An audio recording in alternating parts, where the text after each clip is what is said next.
Saturday, guys! And thank God, it's Saturday! Ayan, pumasok na si Heinz. Kaya pagising ko, sobrang lungkot kasi wala na siya dito. I mean, nakaalis na siya. Pero nagising naman ako kasi ginigising ako nun bago siya umalis. Pero, ayun, syempre iba lang yung pag gumigising ka, diba? Pero sulit naman yung bakasyon niya kasi nakapag-movie marathon kami, nakapag-stay kami sa bahay. Alam niyo yun, kaya nakakatuwa lang. Tuwing Holy Week lang kami talaga nakapag-stay ng sobrang tagal sa bahay. Alam niyo, talagang kahit wala kaming bibilhin or kung ano man, basta makalabas lang kami. Ganun yung trip namin ever since talaga, ganun na kami. Which is good kasi nakakatuwa lang dahil nga paraw kami ng trip, alam niyo yun, parang tsaka ang babaw ng kaligayahan. Tapos kahapon, tawang-tawa talaga ako sa halagang 30 pesos each lang kami. Sobrang enjoy kami dun sa boat na sinakyan namin. Kasi, alam niyo yun, parang, siguro sabi nila kuya sa likod, ang bababaw ng kaligayahan itong mga to. Alam niyo pero nakakatuwa kasi wala kaming pakialam kahit super ingay namin or ano man. Tawa lang kami talaga si Ate Jonah, nakakatuwa. Wala, napakasaya lang and napaka-light ng life, alam niyo yun. And, wala, nakakatuwa kasi God provides talaga and di ka pinapabayaan ni God sa everyday namin. Kahit na, syempre lang perfect na life, pero kung iisipin nyo na di masamang mag-compare kung in a positive way kasi halimbawa katulad niyan parang minsan may dumarating na problema or kung ano man, pero isipin mo na mas masaya ka, mas okay pa namin buhay mo sa iba. I mean, alam niyo yun, I mean parang mas kung pinapriority nyo si God sa life nyo, maiisip nyo na mas super blessed kayo compare sa mga iba na kailangan pa talagang sobrang todong work para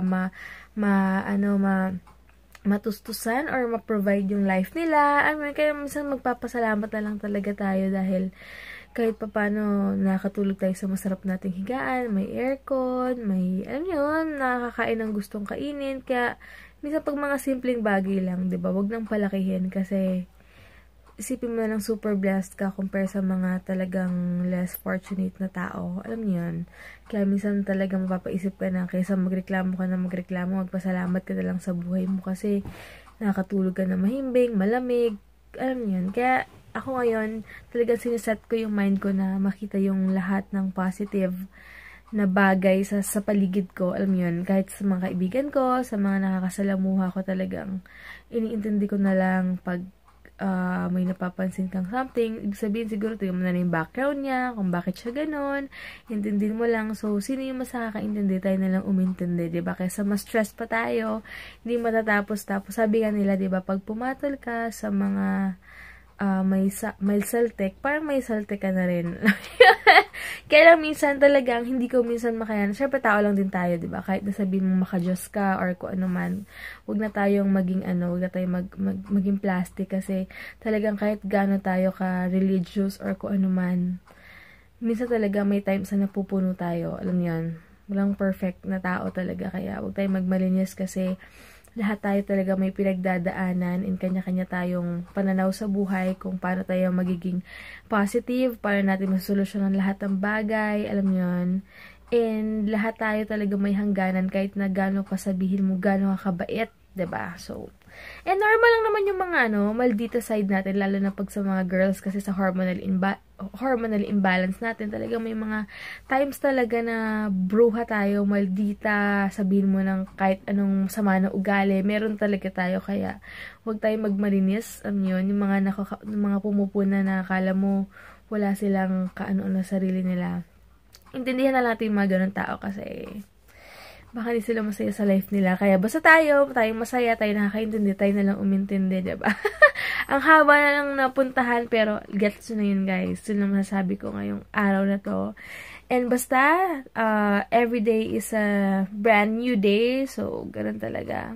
Maging positive lang tayo palagi. And lahat ng bagay, naman yun lahat ng bagay may dahilan and everything. And kunin natin yung mga lagi ko sinasabi, hindi ako magsasawang ipaalala sa inyo na kunin natin yung mga positive and magagandang bagay sa paligid natin. Itapon natin yung mga hindi magaganda sa buhay natin. Yan. Ang daldal ko na naman. Pero, sige na guys, dito na lang magbe-breakfast muna ako and wala palang workout. Wala palang klase sa gym ngayon. Kaya, mag-food trip na lang kami sa gym dahil si Mr. Clean mag-celebrate dahil yung anak niya honor student, kaya meron siyang pakain sa gym. And then si Ate John na yata nagluto ng tofu. Kaya, yun, excited na ako. Mag-bonding na lang kami sa gym. Nag-ayos ako ng room and then ito, bibigay ko lahat to kay, Ate John. Sabi ko, bahala na siya dyan bahala na siya dyan. Ayan, naayusin ko para next itong mga makeup ko kasi yung iba punong-puno na dito. Tsaka yung sa ilalim. Sa ilalim yung mga, wait lang. Sa ilalim yung mga eyeshadow, yung mga palette. So, ayan. And then, lashes. Hi guys! Kotse na ako. Sobrang init pa rin talaga ngayon. Anyway, din ako sa hindi pa naisang buko. Sa gym na kakain kasi meron dong may pansit doon dahil handa si Kuya Joel, nagpaluto siya kay Ate Jonah. And then, ano ba yun? Doon ako kakain ng, bangus sisig. Yun.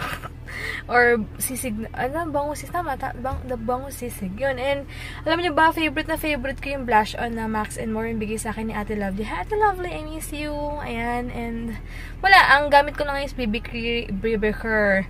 cream from Ate Cheryl. Yes, Cheryl. Cherry. Ate Cherry. Si Ate Cherry pala yung may-ari ng ng Foolish Heart.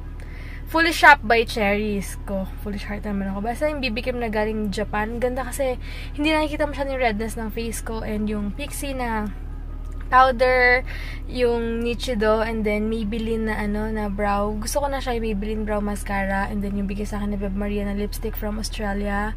Yun. Tapos, yun lang. Anastasia na Anastasia ba yun? Anastasia contour palette from sis Abby Clet. So, yun. Thank you so much sa mga bigyan ng mga makeup ko.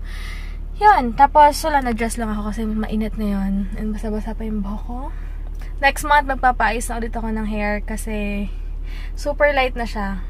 Papagaya ko siguro yung mga ganito ka-dark lang na may, may mga arty-arty lang. Basta, next month na. Ano pa sasabihin ko? Wala. Bonding ulit kami nila bestie ngayon. So, excited lang ako. Ayan, tunay ko ulit, ikabit yung, tawag dyan? Yung pang-clip sa phone ko. Kaya lang, parang nahihirapan siya kanina kasi nga edge yung phone ko. So, medyo, alanganin, alam niyo yun. Parang nakatabingin na mahuhulog siya. Hindi ko alam, pero check natin. Parang mahuhulog. Wait lang. Ay! Ayun, yun na nga nahulog siya kanina kasi, paano ba to Kasi parang nawalan siya ng dikit. Tsaka parang, kung maalog ba? Maalog ba guys? Parang naman. Normal lang, diba? So, ayan, punta na ako. And sobrang happy na ako ngayon kasi nga, okay na yung yung tumatabingi talaga siya. Siguro mabigat yung case ng phone ko dahil sa super nipis ng phone ko. Anyway, parang siya, tawag ito, happy na ako kasi yung aircon namin, aircon ni Bratty, super okay na. Hindi na ako pinagpapawisan. And hindi na nalulusaw yung makeup ko. Tapos naalala ko nung yung final interview ni Heinz sa bagongan niyang posisyon. Parang grabe. Naawa ako sa kanya kasi nakapolo pa naman siya nung pagbaba namin ng kotse. Sobrang pawis na pawis kaming dalawa. And lalo na siya. Ako okay lang ako kasi wala man akong pero naka-t-shirt lang ako. Pero nung siya, grabe. Sobrang kawawa dahil pawis na pawis siya. But at least nakaraos na ngayon pwede na kami mag-road trip ng medyo kahit tanghaling tapat or pumunta na lagi ng madalas sa BGC. And gusto ko nga makapunta dun sa sa McKinley, yung parang mini Macau dun. Mini Venetian. So sana makapunta kami soon. So, alas naman ako guys.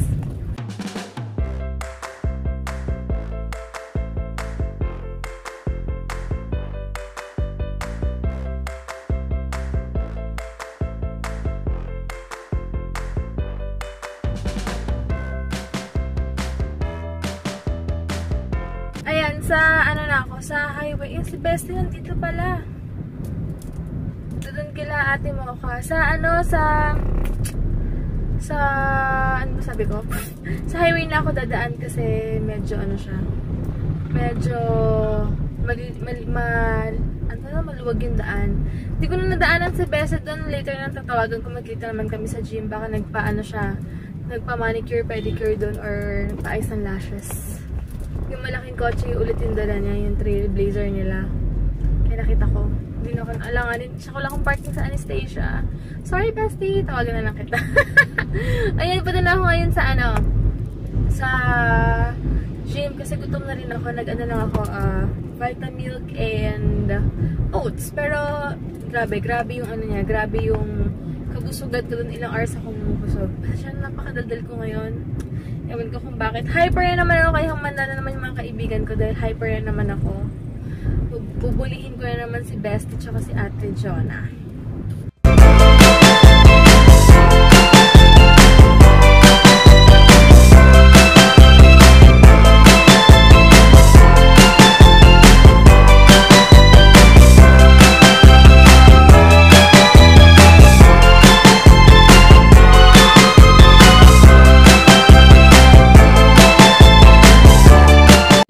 Yan, ito yung yung food ko ngayon. Hi, Ate. Hi, Ate. Eh, puta ina, alam mo yun, ibubal mo sa gilid. Hi, Ka. Kain kami ng Spicy tofu. Ay, tocino. Tofu. And sabi ano lang daw yan, 4 lang daw. Sabi nito, nagdadamo to. Ah, okay.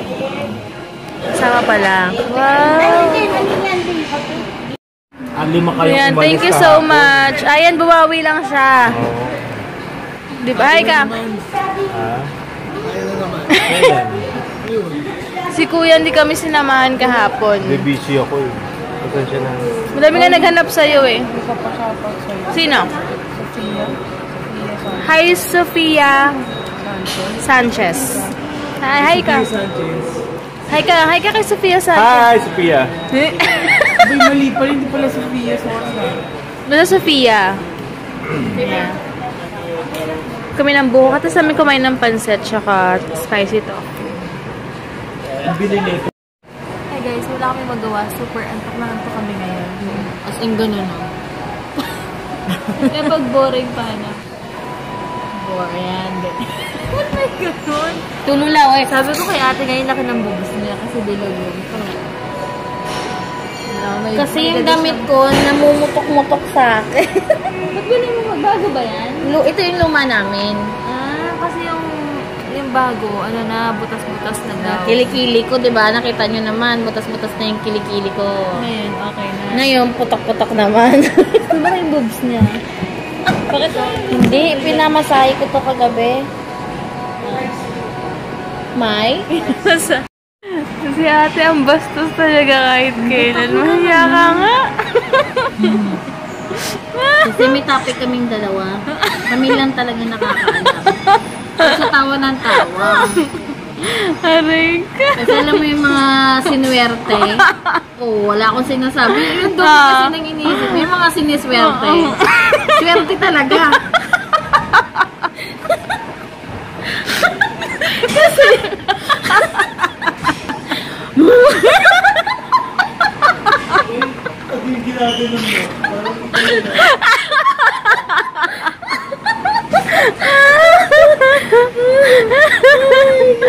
hindi na kailangan ng mga kamayan, diretso na agad kasi may swerte nga. Alam mo yung salitang swerte? Hi guys, dito na si Heinzer. Hey, we're gonna watch Batman vs Superman. Hindi pa, ngayon na ba? Hindi, Sumuhay na? Hindi. Ang dami daw kasing tao sa ATC, so wait lang. Ayan, so baka ano pa, next week na lang kami magla-last full show na lang kami next week. So ngayon gusto daw niya ng Taco Bell, so doon kami kakain ngayon.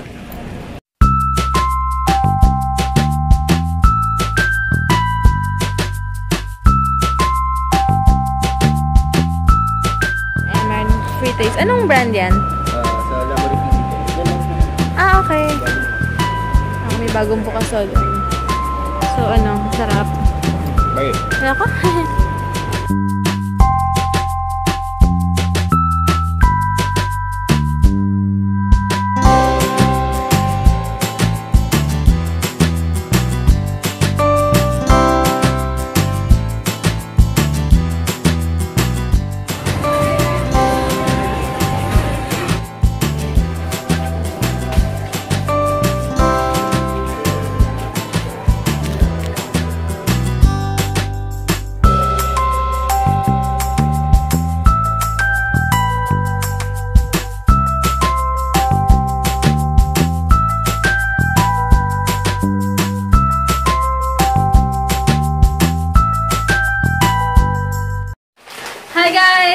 bahay na kami and kakain kami ngayon ng Chips Ahoy.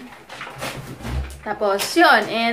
And ko na yung vlog ko. Bukas na lang, guys. And maraming salamat sa mga nagko-comment and subscribe. Hi sa inyo. And nag-follow sa akin sa... Wait lang, ingay eh.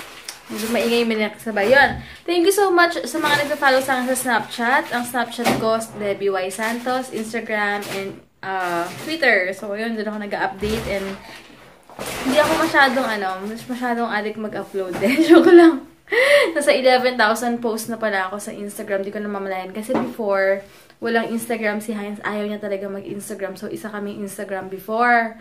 Kaya sobrang dami yung post ko. Tapos, wala na. Nag-work na siya. Kailangan ng mga ganun. Kaya, sa Facebook, ayun. Kaya, medyo nag-balance na ngayon.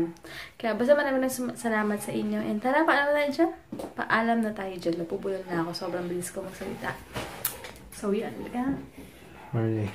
Yeah, so goodbye guys, and thank you all so much for watching, and let's call this a night. Good night. Night. Ciao. Night, guys, and God bless. Love you all.